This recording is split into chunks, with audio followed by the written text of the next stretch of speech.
All right. Hello, everybody. Welcome back to the channel. As you can see, Chris just woke up. I thought he would not make it, but he showed up last minute and he is here. We are live and we are very grateful that he is live with us today. I'm here with also Anpanman, and this is the first official episode, the first one of what I'm calling deep dives. And what are deep dives? Essentially, it's an idea that was inspired by everyone in the chat wanting to know more about ASTS. And the idea is hopefully twice a month, we'll be able to pick a stock that retail is getting a lot of attention on, whether that's Lemonade, Oscar, Hims, all these companies, and try to get some experts in that retail community that all of us have access to primarily on X and YouTube, and bring them on the channel and give them a good couple hours to lay out the thesis. And hopefully it serves as a resource for everyone that is interested in one of those names to just come to this video that's out there. And so they get sort of a free 2-hour session of DD, and they can then pick and decide, is it a stock that they want to explore even further and keep going from there. So very excited today to meet the Space Mob. I see a lot of A's in the chat. It is a hell of a cult. Very excited to be introduced to the cult and to the thesis. Chris is here. He's been talking about this name for the past couple of weeks now. I think he's been researching for the past couple of months. And we have Anpanman, who is one of the leaders of the Space Mob. Ann, thanks for being here. Yeah, thanks for having me. I appreciate you hosting this. Looking forward to it. I don't think I've ever done a live YouTube before, so this is new to me. Looking forward to it. I love it. Well, we are live here today. Chris, how are you as well? Good, man. Just woke up. I'm catching up on my thoughts real quick because usually before any presentation, I usually have like some key focuses that I like to just get out very, very early. And the thing is, if you understand that one key focus, the rest of the conversation makes a lot of sense. And so for ASTS, a lot of the other stuff can, Anpanman can talk about, like the technology and everything else. My key focus is going to be helping people understand the business model. Because if you understand the business model, you'll figure out where the real value in this company is long term. So one of the highlights. So let's get a first introduction, then we'll get into the business model and we'll segment it and all that stuff. All right, cool. So Anpanman, first of all, just you can introduce yourself to the audience. He's not gonna have his camera on because he has an actual job, and so he's gonna keep his camera off. Still with the golden handcuffs, but he is gonna help us with this DD.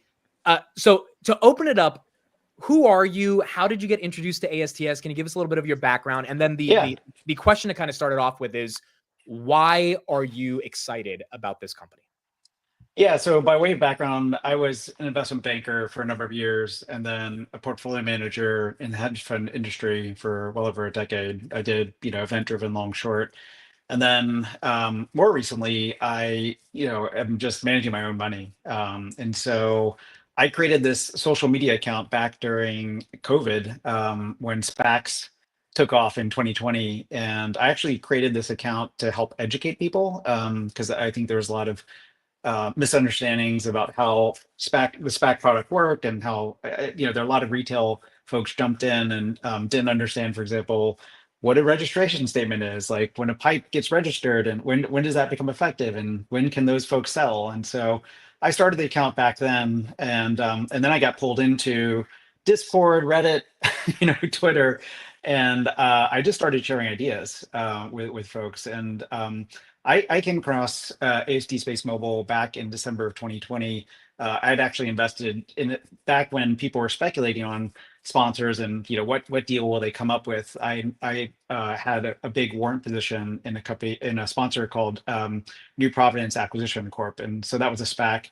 And when they announced the deal with AST Space Mobile, it was almost serendipity. I learned about the company right then and there, and fortunately for myself, I had a lot of experience in telecom media and technology, and so I understood the concept of what they were trying to do and the value, and that it was a very novel approach. And so that's what drew me in. I did more due diligence. I created, I think, one of the first Twitter threads about the name back in, maybe it was December, the week after they announced the deal.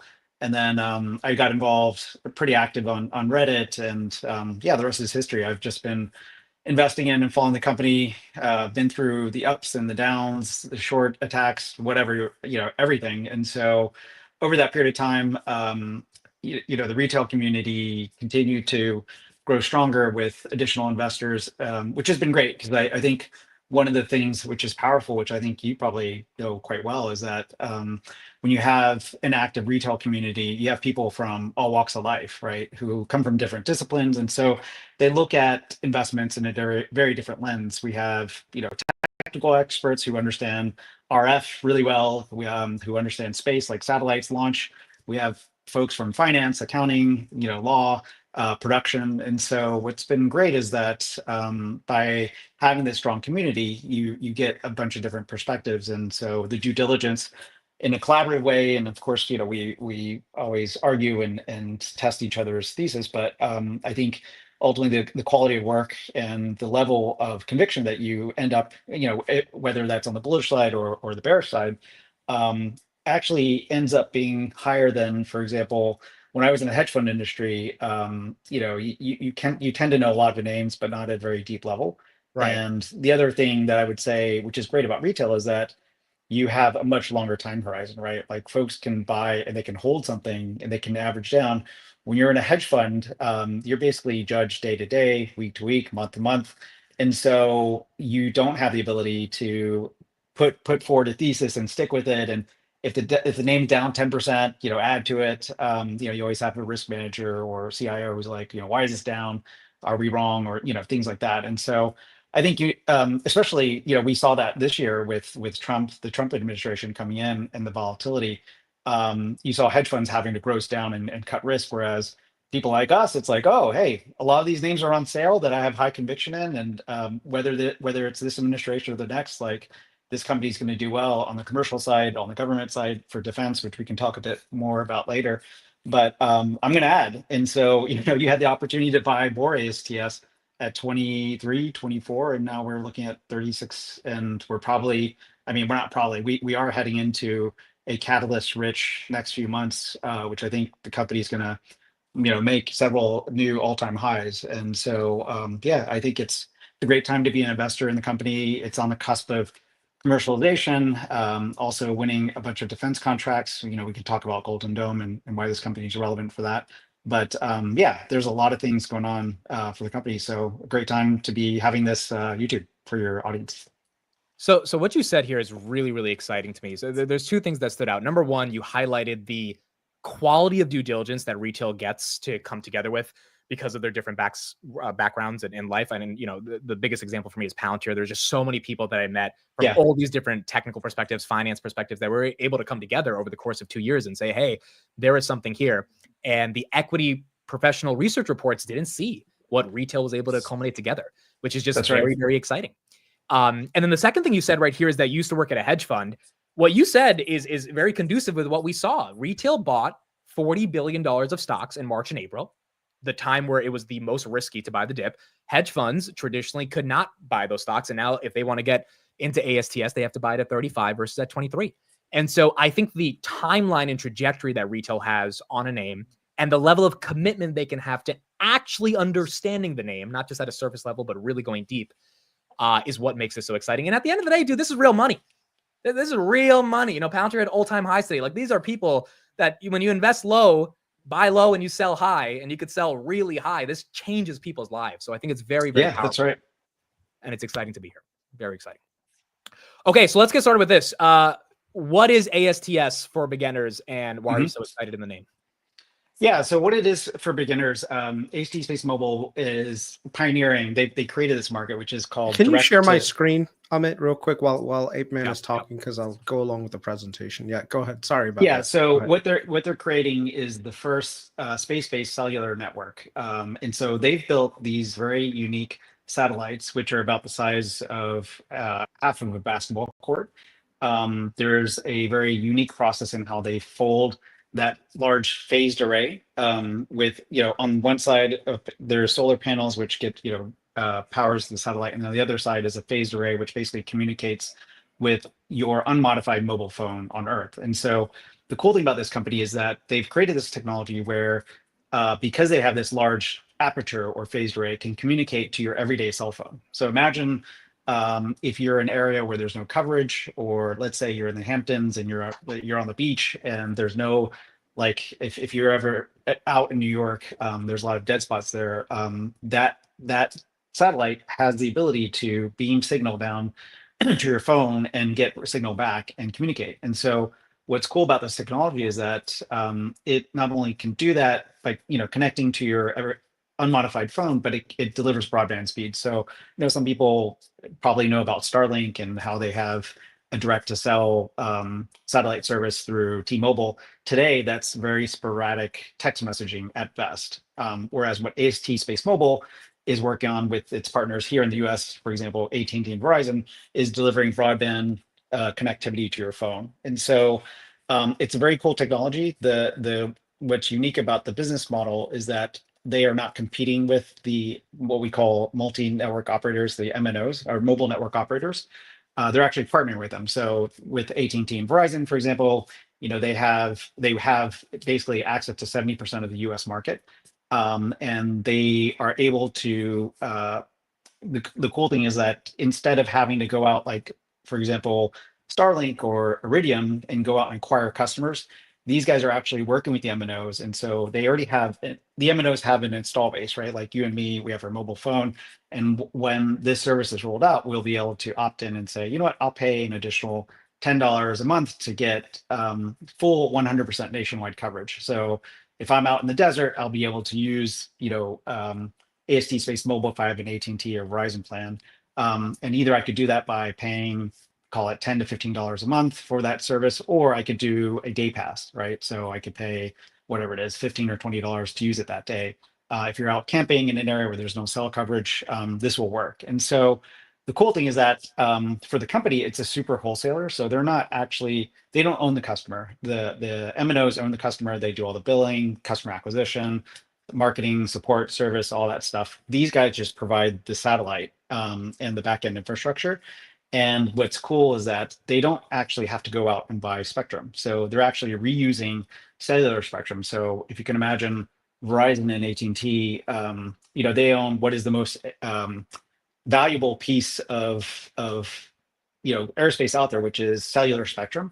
And so that's the airwaves that allows the tower to connect to your phone.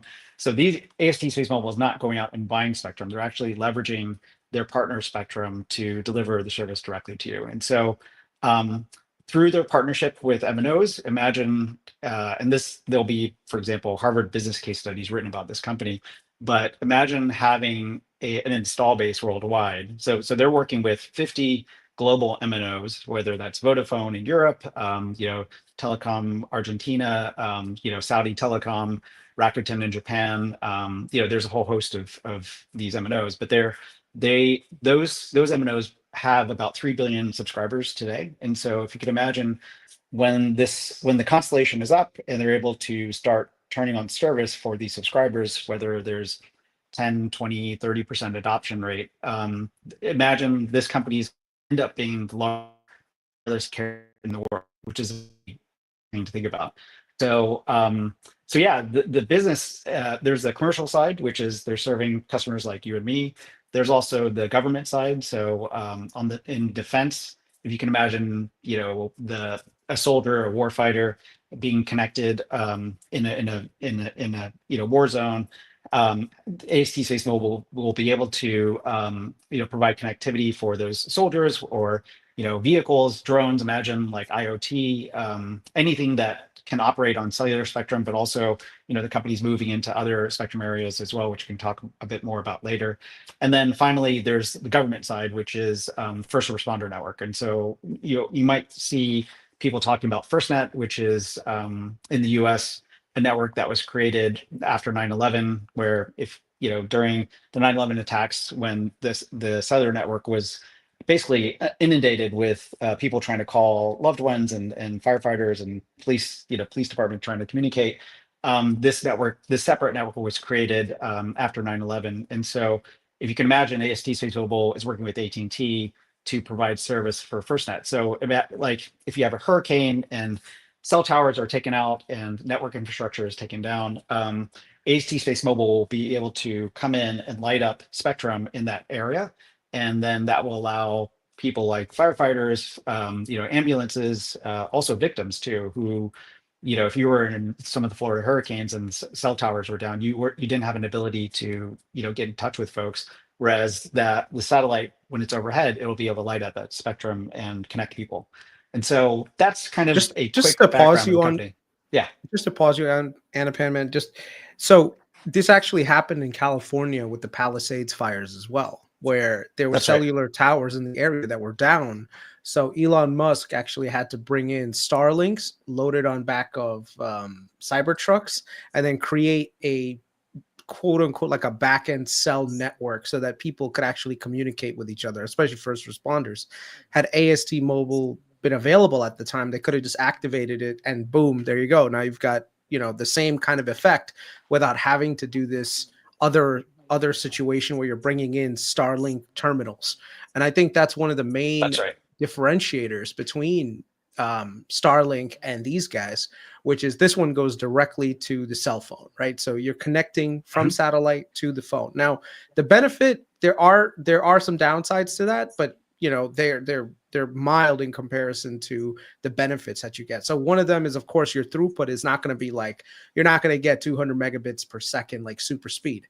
But for the most part, if you're going for most applications, you don't need super high bandwidth applications anyway. That's right? right. So if you're traveling between two destinations, right, you need a connection to the internet, for whatever purpose, especially if you're having an emergency or whatever.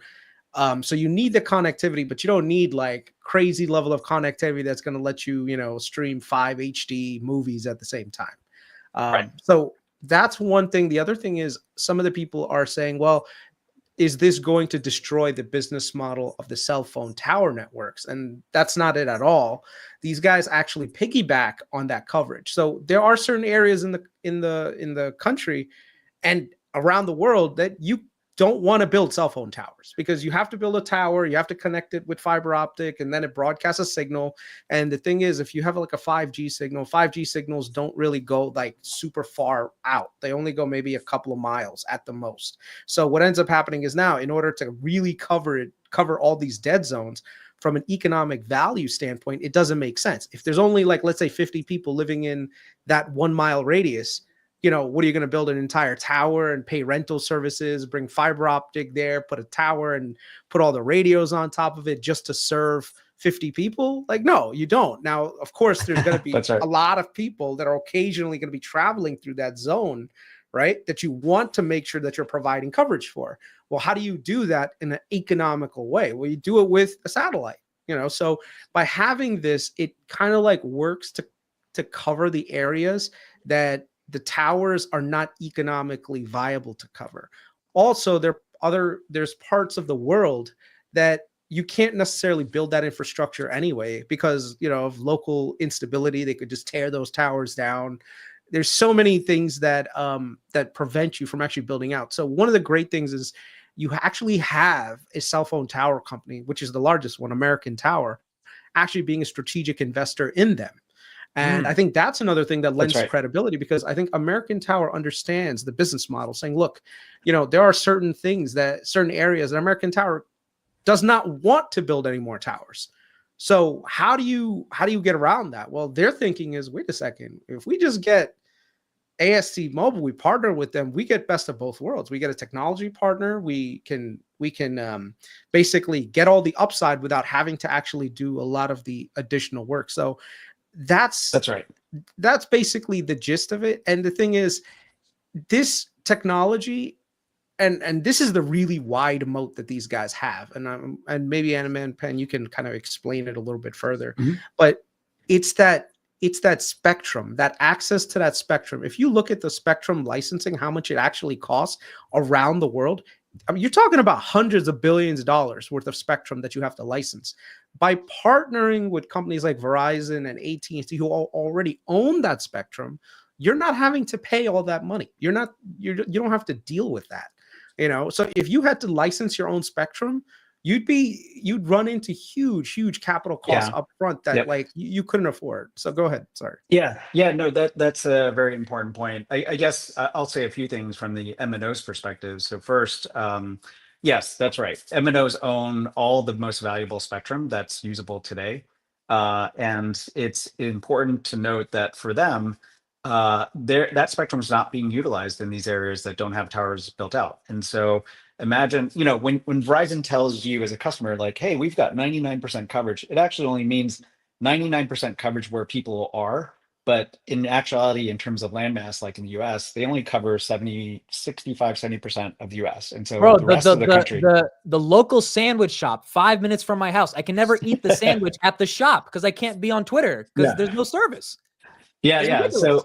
ridiculous. Imagine if AT&T and Verizon are able to say, hey, if you come on our service and you can add AST Space mobile coverage, we'll give you 100% coverage.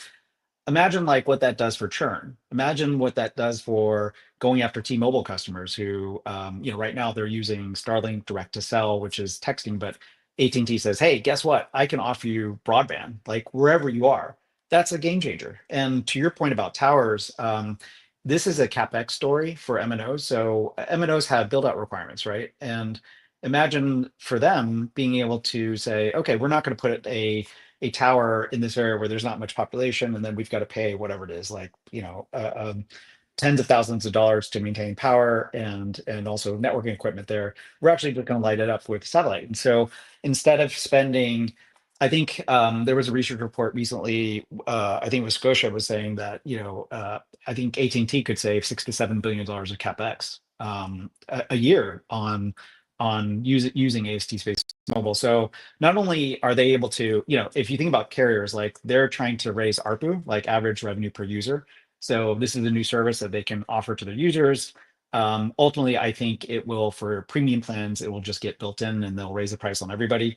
But then also it reduces churn. So customer acquisition cost is huge, right? It's probably a few $100s per subscriber. But if you can cut down churn and you keep people at your in your service, then that's an expense that goes away. And then the capex story, right? Which I mentioned before, saving money on towers and build out. The other thing I would mention, which is important, is from a regulatory standpoint, when you have a new service like this, let's say AST Space Mobile was not working with MNOs, they had to go buy spectrum, which costs billions of dollars, and then they have to go through the regulatory gambit of trying to get approval for this type of service. Here, you have AT&T and Verizon actually going to bat for you. These guys are like they're wizards at the regulatory process, right? And so when you've got two of the largest US carriers going to bat for you at the FCC, that's huge in terms of getting your ability to get the service approved and up and running. And so working with the carriers is a game changer. Originally Iridium, which was, they currently have a low band service. You have to have like a specialized phone. There's a book called Eccentric Orbits, which I recommend if anyone's interested in investing in AST Space Mobile. We talk about that as kind of the Bible of learning what not to do in satellite services. But one of the key things that I think was a big issue for them is that they actually were competing with MNOs, whereas here AST Space Mobile is working with 50 global MNOs. They've got 3 billion of subscribers. That's an install base that, as I mentioned before, like once the service rolls out, you can, with the flick of a switch, you can offer it to, I don't know, what's the adoption rate? Like 500 million users, 1 billion, 2 billion. Like, again, I think there'll be Harvard case studies written about the adoption rate of this company and how quickly it's going to grow once the constellation is up. And the important thing is that once you've launched the constellation, which, for the company estimates it'll be 45 to 60 satellites for continuous coverage in the United States and the most wealthy markets, but then probably about 100 satellites for full global coverage. And then on top of that, you add additional satellites for what we call MIMO, which is enhancing capacity by having multiple satellites cover each phone. But that's a fixed cost, right? And so once that fixed cost is up there, then it's a matter of amortizing that cost across all these global carriers. And then you get this huge recurring revenue stream from each of the subscribers. And so when I'm looking at the recurring revenues, you're talking about a business that's going to have 95% gross margins. And most of that's going to drop to the bottom line because this company doesn't do marketing, it doesn't do sales and support.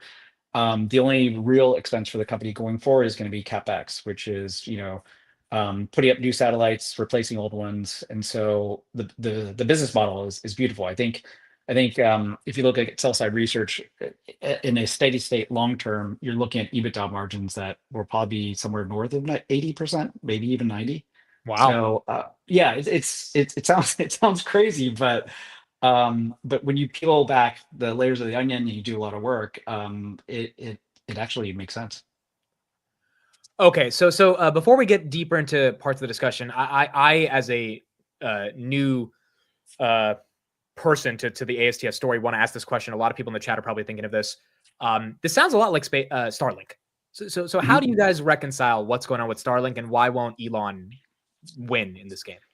Okay, so I will give you the quick background. So Starlink, their primary business, what they do today is fixed wireless service, right? So what is that, big dishy flat face or whatever, the terminal, you've got to put that terminal on the roof of your house, and that uses satellite spectrum, which is very millimeter band, spectrum, and it's able to transmit a lot of data. So what Chris was saying, 100 to 200 megabits per second, but that dish has to face, it's actively using its phased array to look at, satellites out in space. And the satellite that it's talking to has a small phased array as well. They both use high power and they connect to each other, but that's very different than what AST Space Mobile is doing, which is actually building a very large phased array in space that's very high powered and has the ability to listen and hear a small device like a mobile phone, an unmodified mobile phone, and talk to it, right? So those two businesses are very different. Starlink is marketing that service directly to users. They have to do sales, marketing, and support. Here, AST Space Mobile is pitching a service that works with your unmodified phone, and it's doing that through MNOs. So they do all the sales, support, marketing, and all that. And so those two services are very different. Does that make sense? However, Starlink, so back in August of 2022, Elon Musk saw what AST Space Mobile was doing, and he's like, hey, you know what? I want to go do that too. And so he announced a competing service in partnership with T-Mobile. And they did that right before AST Space Mobile launched their first satellite, which was Blue Walker 3. They also did that ahead of Apple's Globalstar announcement, which was in September of that year. And so Starlink has actually been working on a competing service over the last few years. They bought this little company called Swarm Technologies, which originally was intended to do Internet of Things to these little small satellites in space, but they hired that team, they brought them in, they said, hey, we want to do direct to cellular, so can you guys make that happen? And so over the last few years, they've been working on it as well. And so they've put up a few satellites, which are smaller. So if you can imagine, AST Space Mobile's satellites have a 15 meter by 15 meter array, whereas Starlink, their array is 2.5 meters by 2.5 meters. And so size here actually does matter. And so what Starlink is doing is today they have a service that is somewhat spotty. It does sporadic text messaging. If you go onto YouTube, you can see some of the results that users have in the real world, tried with their phones. And so that service isn't in the near term or the foreseeable future going to be able to offer broadband. I think once Starship is up and running and they're able to put bigger Starlink satellites, perhaps they will catch up. And look, Starlink, SpaceX, they're really smart. They've got a ton of engineers. Maybe they'll figure it out. There's a few technological issues that they'll face, which I won't go into too much detail here. But needless to say, AST Space Mobile, the way that they beam down signals is very precise, and they're able to deliver broadband, versus what Starlink is doing, which is today it's very sporadic text messaging. It will improve over time, and maybe it will do some level of low band data, but at least for the next, I don't know, next 2 to 3 years, they're pretty far behind. And I guess this is the market big enough for both of them to win, or is it a winner takes all? Yes, so that's another important point. The market is big enough. So just like the towers business, I think this will be an oligopoly where there will be perhaps 2, maybe even 3 players. The market is going to be big enough to support everyone, right? Support that many players. But once those players reach a level of scale, and as I mentioned before, AST is working with 50 global MNOs right now, then it becomes pretty hard. That's a pretty big moat to overcome, right? So I think Starlink will be a key player, and they'll eventually get to some level of data services. And then you have AST Space Mobile. The other outside potential player could be Globalstar, which Apple uses today. They have a very old constellation. They have a very narrow band of spectrum that they use. And so Globalstar, as you guys probably know, when you use your iPhone, it's for emergency messaging. But at some point, they are going to try to put up a new constellation. And I think Apple, this is very important. I think Apple, if they do get into some level of data services, I think it's going to be for Internet of Things and, for example, allowing people to follow their air tags in areas where there's no coverage. Because the important thing to know is that Apple does not want to compete with its MNO customers. So Verizon, AT&T, Vodafone, these guys all sell mobile phones to their end customers. And so I think there was an information article, maybe it was 2 weeks ago, which I can send to you, where they talk about how Apple did explore potentially trying to do something in this area, but then decided not to because it was in direct conflict with their most important customers, which are the MNOs themselves. Chris, any thoughts on the SpaceX comparison here? Yeah, no, I mean, some people in the comment section, they're talking about, like when you're flying, like SpaceX provides that Starlink service. I agree. I think Starlink has applications that actually work really well for the services that you're looking for. Like one of the reasons why I'm actually bullish on the cruise lines is because of Starlink. The cruising experience has been revolutionized by having internet connectivity no matter where you go. And the thing is, if you ever go on a cruise ship now, they all have Starlink satellites on them. And the thing is that beam that comes off of those Starlink satellites is strong enough to give you a really good, strong signal. The point that people, I think, are missing out on is you don't want to be in a position where you're constantly carrying around a dish. Like even if it's a small dish, like imagine right now you're outside with a dish on your hand and trying to connect your phone. Like no one's going to do that. Everyone just wants to work right on the phone, right? So Starlink hasn't got to the level where it can do direct to cell. And I don't know if they'll really ever get there in the short to medium term. And by that time, ASTS will have everything up and running and already generating reoccurring revenue, right? So that's one of the main points that I just want to highlight.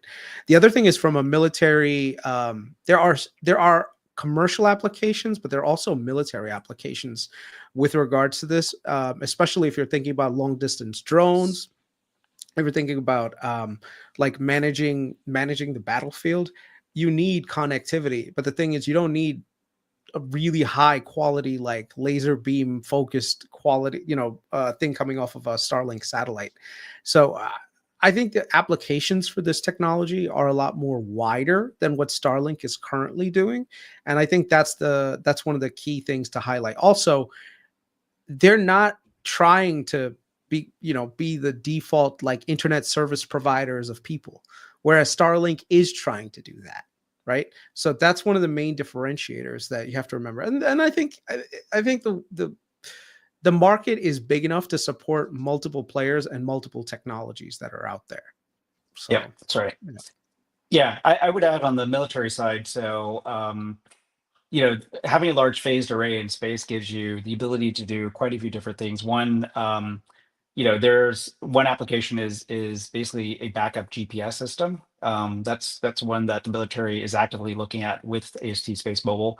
Another is that because these phased arrays are able to communicate signals down and things are beamed to back up, you can actually use it for radar applications. And then another one as well is the fact that, so imagine that you have a high powered phased array in space that can work at cellular frequencies and whether that's low band or mid band frequencies. But if you're in a war zone, let's say like, I don't know, we wanted to go after Osama bin Laden and we were afraid that, he was going to get tipped off by people, someone might call him on his mobile phone or people in that compound may try to call out. Imagine a large phased array in space flooding that area with signal and basically bringing down the entire cell network in a certain, call it 24-kilometer grid or cell. This is a pretty powerful electronic warfare platform, which I've tweeted about before. And there's a few experts that have talked about AST Space Mobile being the ace up the Department of Defense's sleeve. And so this, outside of just commercial uses, there are military applications, which the company doesn't go too much into detail, but I think also this kind of parlays into Golden Dome, where I think having this large phased array out in space and having a constellation of them is going to be critical for Golden Dome to work. And so I think the company is going to be a benefactor of that award when it does come in the next few months. Yeah. So, and real the quick, comment Chris, section. Yeah. Actually, you go, because I have another question. Go ahead. Go ahead. No, the comment section highlighted something. One a really big investor, especially from the department. I won't say Department of Defense, but it's actually Palmer Luckey. Palmer Luckey is an investor in them too. So Palmer or that's right. Andrew? Yeah, Palmer. Andrew is Palmer Luckey. Who's the CEO of? No, he's not CEO. Is he CEO or is he a chair? No, he's the founder. He's a chairman. Yeah, he's a chair. But I'm asking, is it a personal investment or is it Andrew investing? No, I think it's personal investing. But I don't know. And he didn't specifically say, but I remember he tweeted once about I think it was like a military application, and then someone was like, "Hey, what about AST Space Mobile? Couldn't that help you?" And he was like, "Oh yeah, I'm an investor in the company," which got people excited. And I think he and then Abel definitely they do follow each other. So yeah, you can let your mind run wild as to how they might work together, but clearly, given what Anduril is doing around drones and the need for connectivity to those drones, whether in an area where there is no coverage or no signals, AST Space Mobile would make a ton of sense to work with. Yeah. Oh yeah, you pulled it up. There it is. Yeah. Okay, so defense applications. Chris, I'll give this to you first. Is there a massive defense side to the business outside of commercial that you think is part of the thesis? I mean, a lot of that is going to be rooted in secrecy. So there, all we can really do in that regard is just do a lot of speculation. But if you're in a war zone, everything is going to be denied to you, right? There's no running electricity. The enemy will take out the electricity. That's the first thing they do. Second thing they do is take out all telecommunication arrays in the area. Why? Because in the fog of war, you end up benefiting significantly. So the thing is, if you look at like Ukraine, right? Ukraine, the first thing that the Russians started to take out was infrastructure around communications. Why? Because if people can't communicate between each other, that leaves the enemy blind to attacks. So, having that connectivity, having that ability to see that battlefield, that battle space in real time, and having connectivity to all the players in that zone, right? And the thing is, you can't do denial, right? So that's one of the other things too. Like usually what happens was electronic warfare, you're always trying to deny the other side ability to communicate with their team, right? This provides a service that won't let that go down, right? So this way you'll actually have connectivity outside of just your traditional radio jamming, because that's the other thing that happens too, like radio jammies there. When the other thing is a lot of the military military radios, they have something called frequency hopping. So that's what you do. You don't want to basically have one signal communicate with another guy and then they could literally figure out, triangulate where you are. With AST Space Mobile, it's a lot of encrypted networks where you'll be able to kind of like communicate without the enemy really figuring out where you are, So there are, like I said, a lot of this stuff is very classified. So we can't necessarily say definitively like, hey, this is the exact capability. But, based on what we've seen, you can speculate a little bit. There has been, once again, because of the space mob community, there's been a lot of great due diligence that's being worked on by people who actually work in that specific field. And I wish I had saved. There's this one guy who actually detailed everything from a military standpoint, but he put it on his Substack, and I literally closed the tab out, and I was like, oh, I'll go back to it, and I could not find it again. If you know that guy, I don't know his name, send it to me, because when I saw it, I was like, wow, that's interesting. Yeah, I think I've seen that before, but I will say AST Space Mobile currently has 6 government contracts with the DoD, the Pentagon, the SDA. The SDA, they got a $43 million award. With the DIU, which is the Innovation Unit, that was a $20 million award. And the DIU is actually responsible for assessing the technologies that will go into Golden Dome. Another interesting thing I would say is that the company isn't, and this is like even deeper down the rabbit hole, but the company is in the process of buying Legato out of bankruptcy, which is 45 megahertz of spectrum that covers the US and North America. Cerberus is one of the key stakeholders in Legato, and the former founder of Cerberus, Steve Feinberg, is actually the #2 guy at the Pentagon and sorry, the Department of Defense, and he's actually personally responsible for the Golden Dome project. And so, based off of some due diligence, feedback that we've been able to ascertain from people who work at Cerberus, they feel very positive and uh, bullish that Golden Dome is going to be a part, or AST Space Mobile is going to be a part of Golden Dome. So, um, so yeah, it's I mean, all the pieces are there, and as you mentioned, whether it's connecting the warfighter, drones, various battlefield assets, there's that communication aspect. There's also GPS backup. So nowadays you've got adversaries that are jamming traditional GPS. Companies like AST Space Mobile and Starlink will be able to provide secondary GPS that is not jammable. And then you've got other applications like, as I was mentioned before, electronic warfare. So And why would Starlink not win all the government contracts? Why would they not win all the government contracts? Well, they don't have the same technology, right? So they have small phased arrays. Each company will serve a purpose. Starlink will definitely get its own piece of the pie, but AST Space Mobile has a unique technology that is not replicable, at least today. And so the other thing I would mention is that the company has 3,650 patent and patent pending claims, and so this is a true IP company. There a lot of the patents that they've developed are foundational to satellite communications, and so I think as we all saw, so it's a good question you brought up about why doesn't Starlink just get all the work? I think we saw very vividly this past week, the past 5, 6, 7 days when Trump and Musk had a falling out and basically both threatened to obliterate each other.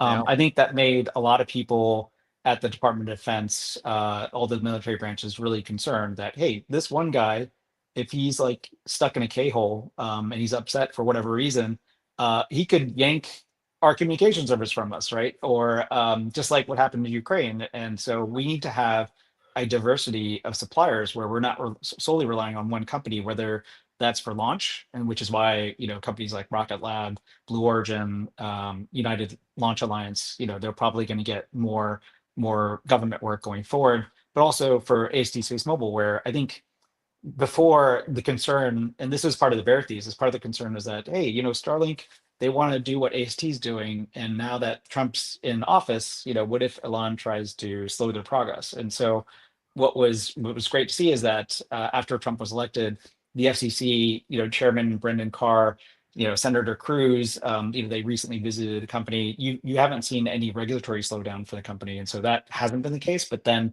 what the bears thought was a headwind for the company, with Elon potentially being somewhat competitive with what we do, now it's a tailwind. It's like the government going forward is going to be like, hey, we need to figure out how to make some of these other players stronger, or give them more business, because we can't rely on one mercurial guy for basically doing everything for us, which is sending assets up into space, providing our telecommunication network.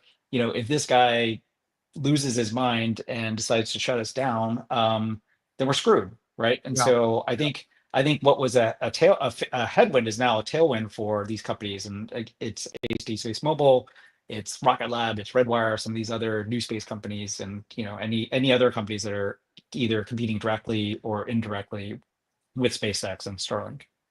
Now, one of the things that recently has been sort of a speculative thing, but has caused a rise in the stock price, has been speculation that Jeff Bezos could take a position in ASTS as well. If you look at the launch schedule that ASTS has going forward, a lot of their launches are on New Glenn. And so New Glenn has a lot of business going on with ASTS. So the speculation as well, they make an ideal launch partner. So you're not completely relying on, SpaceX to do its launches, or, right now, I think one of the satellites was actually launched by the Indian Space Research Organization, ISRO. The key here for AST versus a lot of these other companies that are doing launch services is that, if you would have asked about 10, 20 years ago, like, hey, let's put a satellite up in the air and let's do all the work that we need to, the cost of it would have been super expensive. But what you're seeing right now is, because there's so many launch services providers and they're becoming really good, they're actually bringing the cost of launches down significantly, making all the capital investments a lot simpler and cheaper going forward. Right. So the weight to cost ratio has been going down significantly. And I think that's another really good thing to have, because in the future, I mean, after the 60 satellites that are up in the air, if you want more throughput, which is likely to, happen, because you're going to have services that, people wanting more services, the cost of those launches is going to be manageable. And actually, it's going to become cheaper and cheaper over time. That's right. And I think that's another big alpha point for them. So their business model, in my opinion, is the best, which is literally you're getting huge gross margins. You're getting a ton of free cash flow. You can use that free cash flow for either dividends, you could use it for share buybacks, and you could use it for reinvesting in other things. So I think, Anpanman, you're completely right. I think this is going to be one of those things that if you really look back, you're going to understand what the true potential is. This is literally like buying American Tower in the year 2000. If you look at American Tower and what American Tower did, which is like grow literally like up into the right for the last 25 years, that is what is going to happen to AST Space Mobile, except for one thing. AST Space Mobile is going to actually, instead of having that, it's more likely going to be like a rocket ship, because the amount of towers that you had to build was a limiting factor for American Tower, whereas these guys, it's just literally send a satellite up and you're connecting a wide area, and boom, now you've got yourself that huge ramp up that you're going to see. So right now, we're still in the very early innings of what could be a massive business going forward. So. Yeah, if you imagine, these are cell towers in space, basically, and that cell tower can be reused over Europe, can be reused over Asia, it can be reused over North America.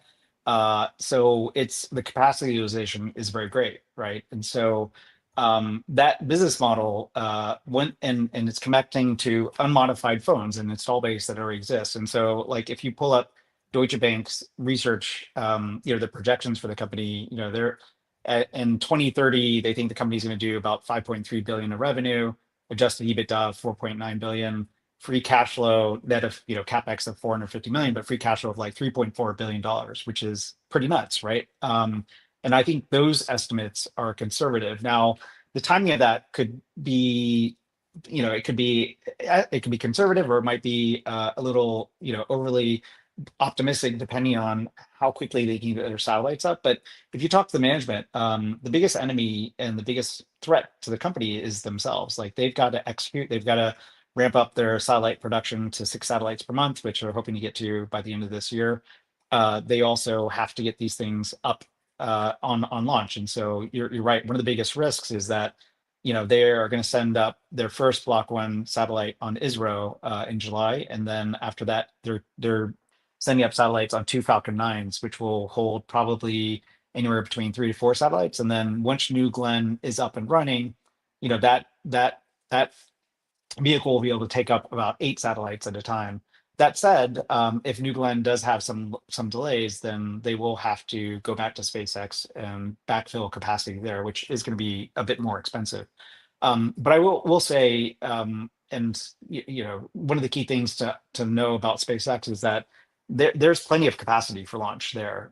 They actually, when there's no customers, then they'll just launch up more Starlink satellites. And so if you're willing to pay, you can get additional capacity from those guys. And so I think one of the biggest, I guess, concerns that people have had is if SpaceX somehow turned around and said, hey, we're not going to launch your satellites because we want to basically compete with you guys or take over your business. But we live in the United States, where there's antitrust laws, and you know, SpaceX has launched satellites for Globalstar. They've launched satellites for OneWeb, which are, you know, competitors for Viasat, any number of players. SpaceX has been a great partner for AST Space Mobile. They launched the first 6 satellites for the company, and you know, I would point out that AST Space Mobile is the largest commercial customer outside of the US military, outside of Starlink, and outside of Kuiper. After that, these, you know, AST Space Mobile is the gorilla in terms of, you know, cargoes to launch to space. So it is an important customer of launch. But yeah, okay, so yeah. this transition is just really good into the next part. We'll talk about fundamentals and valuation. But before Mhm. that, I want to get into the juicy part of this discussion, which is you just said ASTS is not in the launch business. They're in the satellite business, which means they need to rely on a launch partner. There's a community that I know a little bit about called Rocket Lab in terms of that stock and the community that's formed. And it seems like you guys, the Space Mob, are at odds with Rocket Lab, and the Rocket Lab cultists say that there's a way better business model with Peter Beck versus with ASTS. So is there beef between you guys? And more importantly, which is the better stock to buy long term? Is there beef? No, there's not beef. There's a small Don't subset. lie to me, because I've seen some really nasty. No, like I've really like. There's a small subset of Rocket Lab investors and a small subset of AST investors who like to go to town on each other. And it all started last year when AST Space Mobile won Verizon as an investor and as a customer, and the stock ramped up. It went from 2 to like 5 to 7 to 8 to 10 to 12, and just never looked back. It hit an all-time high of what, 39. And there was a few Rocket Lab guys who I won't name, who they have this great ploy of like saying AST's a piece of crap, you should own Rocket Lab. Rocket Lab should be going up as well, and so it worked. But you know, it's the thing is that Rocket Lab and AST Space Mobile are 2 different companies. And I know a lot of people that own both and are happy with it. I mean, Rocket Lab currently is a space systems company. They have launch. They have a small rocket, which is Electron. They have another one called Neutron that's rolling out in the second half of this year.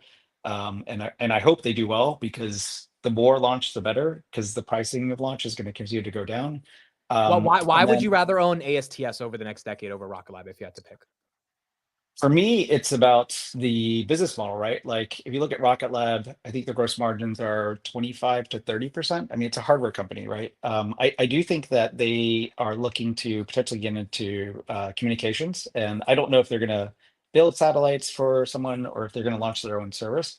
But at the end of the day, like the money is in communications, right? And so, that's why Rocket Lab is now pivoting with Flatellite. And so, you know, it's unclear exactly, again, if they are going to provide a service, which I think Rocket Lab probably has a good chance of winning some government business with what they're going to do. But what I want to own is the company that has the biggest TAM, right? Which is, you know, internet connectivity. And if you look at the margins, you know, AST Space Mobile will have 95% gross margins, and a lot of that will drop down to the bottom line. And those are recurring in nature, right? So I want a subscription-based service that's going to generate a ton of free cash flow that's recurring, at least for now. To me, and this is just a personal choice, like I'd rather own AST Space Mobile. I think when I looked at launch years ago, you know, launch is an interesting business because like it's one that there's more capacity that's coming online, and it's not just a commercial endeavor, it's also a sovereign, like a national security thing. So that's why India, China, like any number of countries also want their own sovereign launch capability. And so it's not that you're just competing with private companies, you're also competing with governments. And so um but I think like clearly, you know, Peter Beck has executed well, and the company's doing great, and they're expanding into other areas. And so I think Rocket Lab is a pretty interesting investment too. But for me personally, it's not going to be true for other people. I just rather own AST Space Mobile. That said, like I do follow Rocket Lab, and I do post like research and different things about the company as well. And and yeah, this rivalry, I think it's like a few very vocal accounts. Like I see one in the chat that is pretty vocal. He likes to bag on ASC Space Mobile whenever he gets a chance, which I just find bizarre. But anyway, but yeah, I think most folks, like Space Investor, the guy who introduced me to you, he was a big Rocket Lab investor, and we got to know each other, and he actually ended up buying some AST Space Mobile. I've owned Rocket Lab from time to time. I do trade it around, but yeah, I don't think the communities are at odds. I think if you ask most people, they actually own both names. So yeah.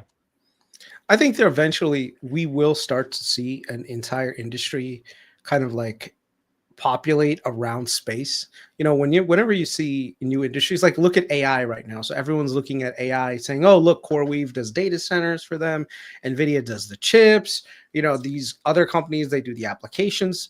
The one thing I can say safely is that space in general will become an entire industry going forward. Like the fact that now like you can actually launch things cheaper into space, you know, so it could be a variety of things like space tourism, launch services with satellites, working with governments to set up I don't know, like space stations one time up there.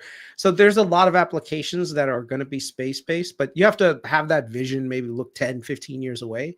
But I think in the short to medium term, I think this business model is something that is executable. They've got all the talent behind it, and that's something I think we can talk about and finish off with. So they have the talent in order to get there, but once again, their biggest moat is actually access to a lot of these MNOs and these agreements, which allow them to basically do what they need to do and focus specifically on their core strengths and not have to worry about, hey, from a regulatory standpoint, how much bandwidth am I going to need? Like, am I going to have to bid on this one subset of bandwidth and blah, blah, blah. So all that stuff, they don't have to worry about. They can focus on their core mission, which is develop technology that connect people directly on the ground via direct to sell. And that's it. Do you see them as like a SaaS business, Chris, more? Yeah, it's pretty much. I mean, if you think about it, you're basically building cell phone towers in space and you're renting that service. That's it. And that's a great business because you don't have to do anything other than just maintain the infrastructure and you get paid. Like right now, you look at American Tower, you look at Crown Castle, you look at SBA Communications. That's all they really do. They just find locations where the MNOs need connectivity. They build a tower, they rent out the space to those MNOs, and they collect fixed revenue regardless of what is that thing called? Regardless of how the MNO business fluctuates up and down, you know? So yeah, AT&T specifically, when they talk about AST Space Mobile, they say that AST is the landlord and they're renting, and so that's a good analogy. I mean, AST is they're providing enabling technology, and the MNOs are able to offer an enhanced service to their customers. They get additional revenue. They save on capex, they reduce churn, and so it's a win-win for everybody. And they're utilizing spectrum that's not being used in those areas because they don't have towers built out or fiber to reach some of these customers. And so the great thing about AST is that they're working in partnership. And so if you can imagine, like for an MNO, if I'm getting 40, 50, % of the revenues, like I'm going to push this service to every one of my users, right? And so that's the beauty of this model, where once you built that infrastructure, and that, what I like to say is it's a cellular communications platform in space, then you're able to, the more MNOs you sign up for the service, you amortize that cost over more MNOs and more of their subscribers, and so the profitability continues to ramp, and so it's a great business model.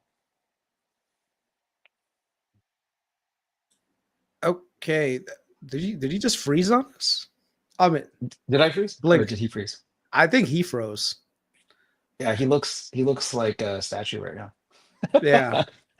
See? Oh, hey, Chris, I'm impressed, man. You said you just started researching this game over the last 2 weeks. Listen, your depth of knowledge is great. You guys are the ones that did all the research. All I did was just confirm all this stuff. So, like I said, the Space Mob has been doing this research for the last 2 years. I just happened to be like, okay, yeah, let's take a look at it. Because the one thing is, I'm an investor in Crown Castle and American Tower. So the thing is, I understood those business models specifically. And so when I looked at this, I was like, oh, this is interesting. So as I did the research, I started to understand it a bit more. And then I was like, hey, wait a second, this is actually a really interesting business, like, so the thing is, like, a lot of times people, what they do is they focus on the company and the specifics of that.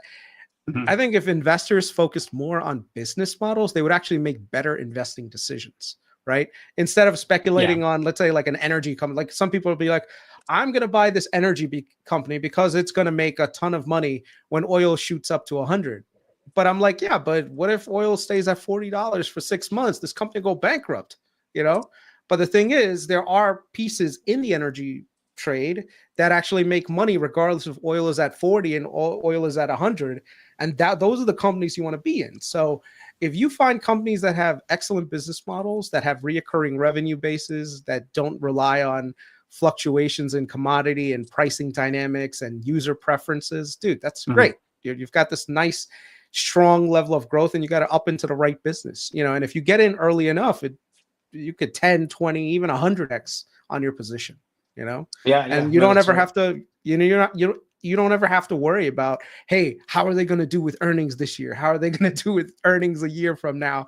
Because it's literally just baked into the sauce. I mean, man, maybe Amit needs a new internet provider. What's going on, bro? I will say, because you are familiar with American Tower, so one of the early institutional investors in AST Space Global is Hennessy Funds.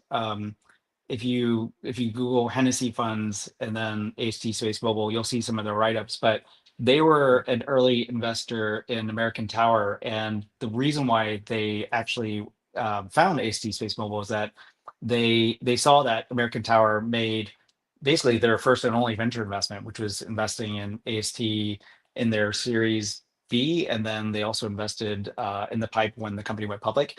And so they spoke with American Tower, and they're like, "Hey, why are you guys invested in this company?" And American Tower basically pitched it to them, and so Hennessy Funds was like, "Shit, this makes a ton of sense. We're gonna buy it." And Hennessy Funds, they're not like risky venture investors. They don't do tech investing, but they made an exception in this case, and they've done extremely well. But you should go back. I actually sent it to Amit in the chat, but they've written a few letters about their investment and the logic behind it. But yeah, they were introduced to it through American Tower, and they liked the characteristics because it reminded them of the towers business. And so I think that's definitely worth a read, and maybe I'll try to share it with on the Twitter thread or somewhere else, or I'll send it to you as well, Chris. Yeah, sure. Yeah. Oh, did we lose it? I don't know, man. No, I think he's just. I think at this point he's just. Okay, I'm back. I'm good. What's going on, bro? What's going on with your connectivity? It's not. It doesn't have no ASTS. I need more of it. Okay, we got to talk about financials, dude. Valuation. You got a bunch of people in the chat saying these guys make no money. $11 billion company. So how do you think about valuation? Yeah, so people could say that the company was pre-revenue, but actually in the back half of this year, the company's projecting 50 to 75 million of revenue. And so this will be the first material level of revenue that the company's going to get. But we're at the early stages, right? Like, so once they have the constellation up, the street projects that in 2026, the company will do about 450 million of revenue. In 2027, 1.3 billion, and then 2028. $2.8 billion. And so that ramp share my significant. screen. There you go. Yeah, there you go. This is what Deutsche Bank's projections are from September. Yeah, I've got that as well. So from a valuation perspective, I mean, you pick a number in the out years and then apply a reasonable EBITDA multiple to that, and then discount it back, and that's kind of where you're getting. But I think it's important to understand, like, for Deutsche Bank, they are primarily focused on the commercial revenue. They have government and other, which is defense, is pretty small. Like, for example, I think they have 200 million of revenue in 2027. I will say that FirstNet will give these guys a multi-year contract. It could be worth hundreds of millions of dollars. We don't know yet. But on the defense side, when you talk to the company about some of these initial awards, which are 40 million, 20 million, based off of that initial work, that can expand to hundreds of millions of dollars. And so That opportunity, I think some would even argue the government and defense opportunity is almost as big as commercial. So just something to keep in mind. But I think from a valuation perspective, I think it's important to understand that today, SpaceX, which includes Starlink, Starlink makes up about 70% of SpaceX's revenue. If you are looking at, you pick a number, right? 350 billion to 450 billion, which was the latest number. 70% of that is Starlink. Obviously, a big chunk of that today is fixed wireless, so it's a different business. But then, if you look at Starlink's projections, like Morgan Stanley has a lot of their growth coming from direct to cell, and direct to cell is going to be a big part of that revenue growth in out years as well. ASTS Space Mobile at $11 billion versus let's Starlink, if it's 70% of 450, that's $315 billion. I mean, that's a pretty big discrepancy, right? In terms of opportunity. One of the things that when it comes to investing, there's seldom opportunities where you get to really invest as a retail investor in companies that are sort of pre-super growth, right? Imagine this company said, you know what, we're not going to go public. We're going to stay a private company, and which a lot of companies are doing these days. A lot of companies are like, hey, listen, we're not going to go IPO unless we are making a crap ton of money, so that this way we get a really strong valuation, and majority of the benefit actually goes to the early investors that are funding it. So you're starting to see literally like Series G and Series H rounds. You're buying something right now at $11 billion valuation that has a potential to be $100 billion valuation in quite literally like 5 to 10 years. So that's a 10 bagger that you as a retail investor have access to. Most retail investors don't have access to that kind of return because, most companies, when they come out with pretty much, I want to say mature business models, but maturing business models at this point. So, a lot of people I know that in the Space Moat community, they've been in since $2, and they're up what 15x on their $2, $3 investment right now. So, but the earnings, you're still in the very early innings of where this company is likely to go in the future. And then on top of it, the free cash flow that these guys are going to be generating, if they commit portion of that to literally share buybacks, which I'm almost 100% they are, the price targets on those shares, you could see this thing easily being 100x, even if the market cap doesn't grow exponentially. Because the thing is, if the way that free cash flow works is that when you take that free cash flow and you start buying back shares, your earnings start to just multiply. That's how a lot of businesses operate these days. So the key to look for when it comes to businesses like this is just how much free cash flow are these guys going to be generating, and what are they going to do with that free cash flow?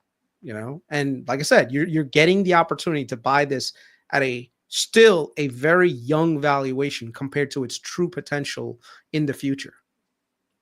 Yeah, I would also add, I mentioned this before about Legato, which they're buying the spectrum rights to out of bankruptcy, and they're going to have an 80-year basically lease on that spectrum. That spectrum alone is probably worth $8 to $10 billion, and so you're looking at a company that's market cap today is 11.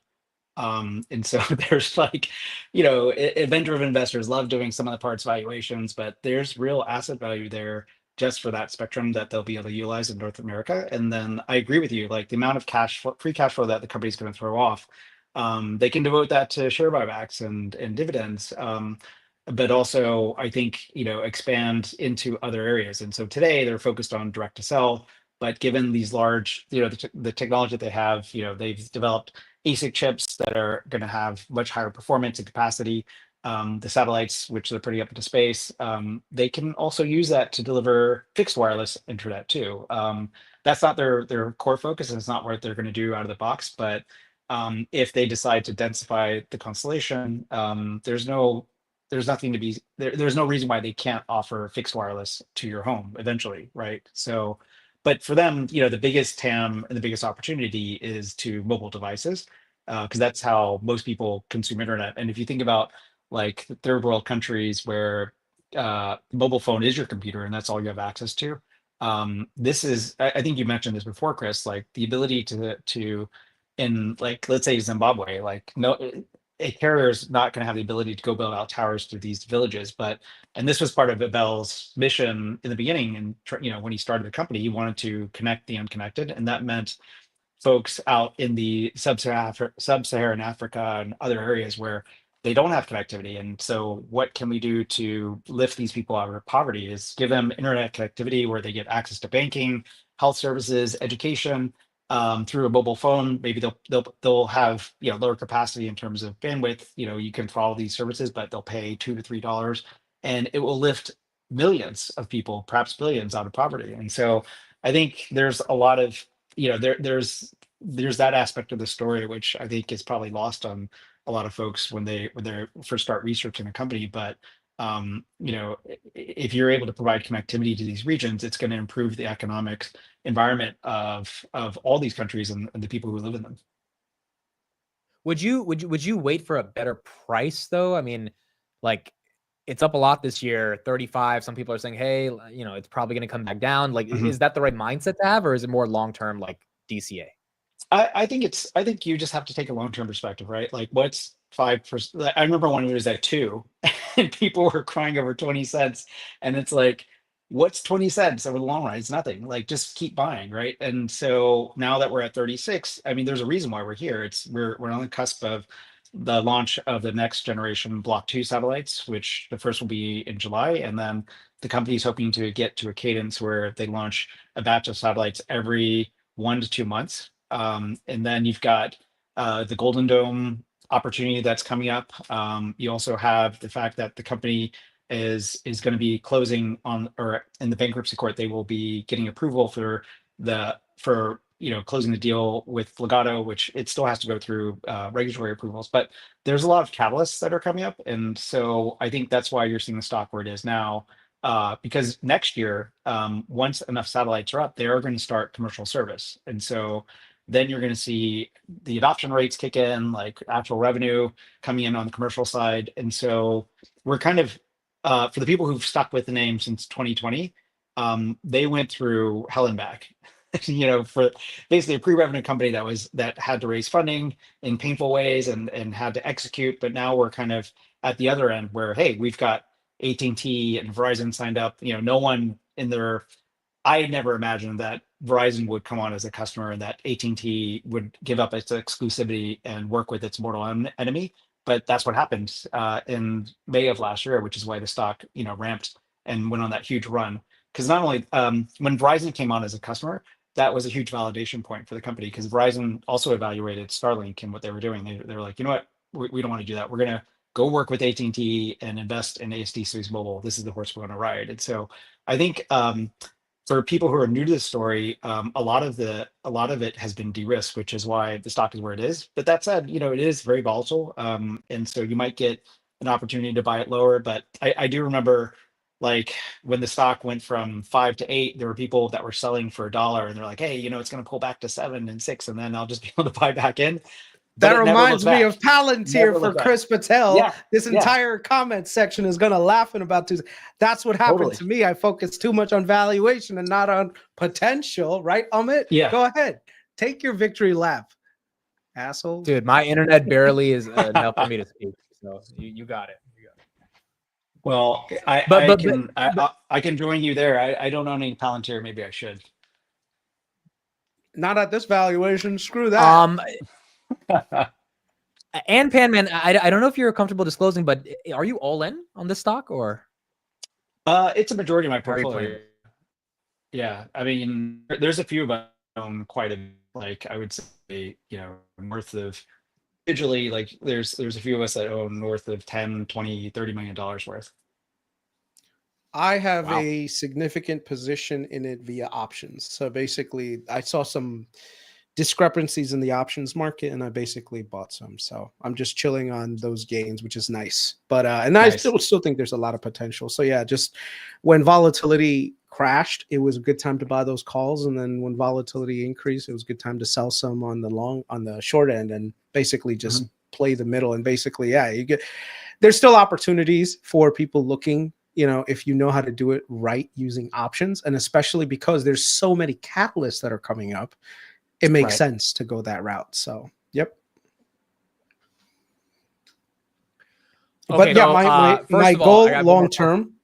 What my goal long term is eventually to sell those options at a pretty significant up return, and then just buy the stock. So, I think the future prospects of this company are great.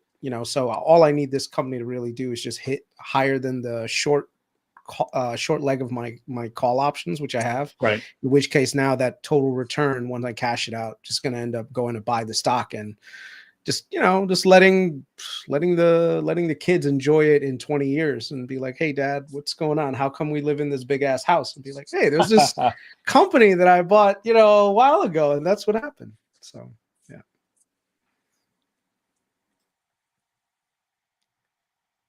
I think someone's making fun of your router, dude.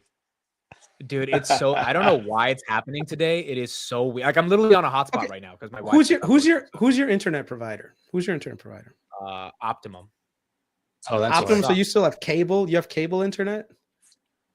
No, I have like the fastest level of internet, but I don't know why today. I don't know. My grandparents are over. Maybe they're using a lot of the internet. No, it's because it's reliability, dude. There's no way that you have good broadband and your grandparents watching, Indian soap opera is going to cause your internet to crash. I mean, if that's the case, then you got some problems, bro. Like, you're a business owner making good money now. At least invest in some good internet, So, dude, I don't know why it doesn't do it like this today. But okay, they don't have fiber optic in your area. What's going on? I'm on T-Mobile's 5G network. Okay, which, by the way, is way more reliable than cable internet. Okay, way more reliable than that. So, yeah. Okay, I do have one final question. First of all, Anpanman, thank you so much. I'm putting his Twitter right here in the chat. Everyone, make sure to follow him if you care about this company at all. You guys will get some good DD on his Twitter feed. I also put a buy or sell in the chat based on this discussion. I don't have the internet to see what the result is, so if anyone can put in the chat what the percentage is of buyers or sell, someone put the numbers in the chat because I can't see it. But here's my final question for you. I am starting to realize, and Chris kind of talked to me about this concept as well, that the cult and the community of a stock has to be a part of the thesis. Not because of all the good DD and all this stuff, but quite frankly, just honestly, when this thing dips, like every stock dips, there needs to be a bidder. And when there's a retail force that's defending this company with their life, then that's an asset ultimately for the company. Yeah. Why are people so invested emotionally in this story, in your opinion? I think because we were there in the early days, right? Like, and this company was basically a venture investment in 2020, and so believing in the mission, and there was a lot of FUD. There was sort of short sellers like Carousel put out a short report, for example. There's like industry experts that work with legacy satellite guys that said like this technology couldn't work, or this was not even a market. Like but now, like, obviously it is a huge market and everybody's talking about it and everyone wants to invest in it. But I think it's